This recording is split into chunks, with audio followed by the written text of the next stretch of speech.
Margot, coach certifié en parentalité et sommeil relationnel. Est-ce que vous pouvez nous en dire plus? Alors, en fait, c'est un métier qui a fait son apparition récemment, en fait, pour Mhm. accompagner les parents et futurs parents dans tout ce qui est défis du quotidien. Donc, c'est un métier qui n'est pas encore réglementé en France. Donc, c'est pour ça que je me suis formée en Suisse, dans une école qui est quand même reconnue en France. Mhm. Donc, elle est certifiée Calliope. Et en gros, ça permet de pouvoir accompagner les parents quand on devient parent. En fait, on est un peu lâché dans la nature avec un bébé et on ne sait Mhm. pas trop par où commencer. Mhm. Donc, moi, mon objectif, c'est de recevoir ces parents et de leur apprendre comment fonctionne leur enfant, D'accord. comment ils peuvent gérer tout ce qui va être défis, donc les pleurs, les crises, l'éducation, la pose d'un cadre et le sommeil. Mhm. Tout ça en respectant en même temps l'enfant et les besoins aussi des parents. D'accord. Donc, c'est pour affronter tous les défis liés à la parentalité. Exactement. Parce que D'accord. c'est vrai qu'avant, on disait il faut tout un village pour élever un enfant. Maintenant, on se retrouve quand même particulièrement seul pour élever Oui. les enfants. Et donc voilà, en fait, mon objectif, c'est d'être ce village et de D'accord. pouvoir les soutenir dans des moments qui sont pas forcément faciles, aussi bien physiquement qu'émotionnellement. Et en fait, quand on comprend comment fonctionne le cerveau de l'enfant, tout se met en place et on a vraiment des outils magnifiques. En fait, on se rend compte que le cerveau de l'enfant ne fonctionne pas comme le cerveau d'un adulte. Mhm. Donc on ne peut pas demander à un enfant ce qu'on demanderait à un adulte. Mhm. Alors que dans notre société, bizarrement, souvent on en demande beaucoup plus aux enfants que ce qu'on attend des adultes qu'on côtoie au quotidien. D'accord. Tout ce qui est régulation des émotions, gestion de la colère.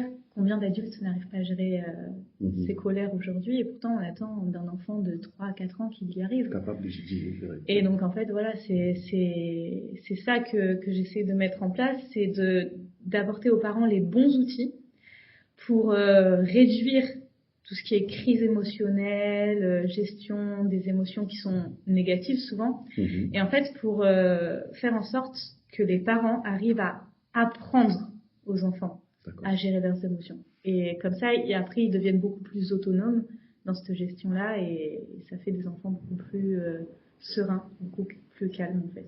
D'accord. Et en observant justement, en regardant ce que vous proposez comme solution, il y a beaucoup d'ateliers. Exactement. Et revient souvent le format cercle de parole. Qu'est-ce qu'ils trouvent dans ces cercles de parole qu'ils ne trouvent pas ailleurs, les parents? Alors, moi, j'ai créé mes ateliers, parce qu'il y a beaucoup d'ateliers de parentalité, etc., mais ça me convenait pas.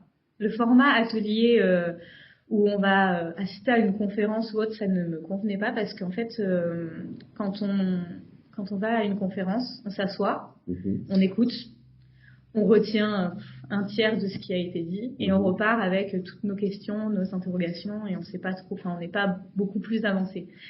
Moi, j'ai essayé de créer des ateliers en mode cercle de parole, donc volontairement très très très restreint. J'accompagne maximum 6 parents pendant mes cercles, enfin, parents, grands-parents ou personnes en contact avec les enfants. Mhm. Et en fait, ce qui me permet déjà de pouvoir laisser la parole à chaque personne. Et en fait, on crée un dialogue, un échange, parce que moi, j'ai mes formations qui me permettent d'apporter des outils concrets, théoriques. J'ai aussi ma casquette de maman de 3 enfants qui me permet aussi d'apporter une certaine expérience personnelle. Mais en fait, on a tous à apprendre des uns et des autres. C'est-à-dire que quand je me retrouve avec 6 autres parents, j'en apprends toujours autant en fait, parce que ce qui se passe chez les uns se retrouve sensiblement chez les autres. On se sent beaucoup moins seul dans les défis qu'on doit affronter au quotidien. Et ça brise aussi genre d'isolement, se dire oh mon Dieu, mais en fait c'est pas normal, j'y arrive pas, c'est moi qui fais quelque chose de mal. Non, en fait on est tous confrontés à des défis dans la parentalité. On a tous des soucis à un moment donné et c'est normal.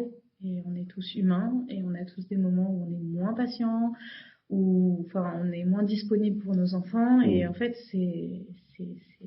faut dédramatiser aussi ça et faut accepter aussi nos faiblesses pour que nos enfants aussi comprennent que eux ont le droit d'avoir les leurs.